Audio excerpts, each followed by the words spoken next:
Hi అండి. ఇప్పుడు మనం ఫోటోషాప్‌లో లాస్ట్ వీక్ మనం నేర్చుకున్నాం కదండీ! ఒక కలర్ ఇమేజ్‌ని బ్లాక్ అండ్ వైట్‌గా ఎలా మార్చాలో మనం నేర్చుకున్నాం కదా! ఇప్పుడు ఒక లేయర్‌ని అంటే ఇమేజ్ అంతా కలర్‌లో ఉండి, ఆ ఇమేజ్‌లో ఒక లేయర్ మీద మనకు నచ్చిన ఒక ఫోటోని అందులోని ఆ లేయరు బ్లాక్ అండ్ వైట్‌గా మారాలి అంటే మనం ప్రాక్టికల్‌గా చూసేద్దామండి. లాస్ట్ టైం మనం నేర్చుకున్నాం కదండీ!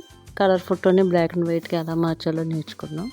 కానీ ఇప్పుడు ఫోటో ఇమేజ్ అంతా కలర్ ఉంటుంది. ఏదో ఒక పర్టిక్యులర్ ఒక ఇమేజ్ లోపల ఒక లేయర్ మాత్రమే బ్లాక్ అండ్ వైట్ అవ్వాలి అని అంటే అలాగా అది మనం నేర్చుకుందాం.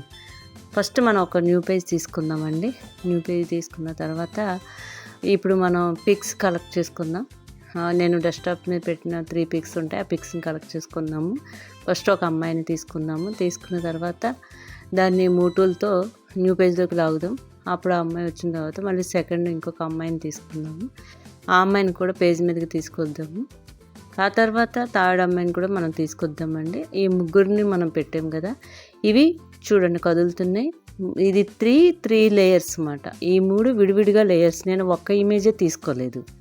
సో లాస్ట్ వీక్ మీకు చెప్పాను కదండి, కీస్ 1 నుంచి 9 వరకు మనం ప్రెస్ చేసినప్పుడు అది మొత్తం ఫుల్ పేజ్ అవుతుంది. ఇమేజెస్ లాస్ట్ వీక్ మనం చెప్పాం చూడండి ఎలాగవుతుందో. నేను కంట్రోల్ 1, 2, 3 ఇలా నేను ప్రెస్ చేసినప్పుడు మొత్తం ఫుల్ పేజ్ అయిపోతుంది. సో మనకు అలా కాదు, సింగిల్ లేయర్ కావాలి. అందులో ఎన్ని ఇమేజెస్లో ఒక ఇమేజ్ మాత్రమే చేంజ్ అవ్వాలి అంటే ఇప్పుడు మెయిన్ ఏంటంటే దానికి షార్ట్కట్కి కంట్రోల్ షిఫ్ట్ పట్టుకుని యూ కొట్టాలండి. కంట్రోల్ షిఫ్ట్ పట్టేసుకుని వదిలేసి మళ్ళీ యూ కొట్టకూడదు.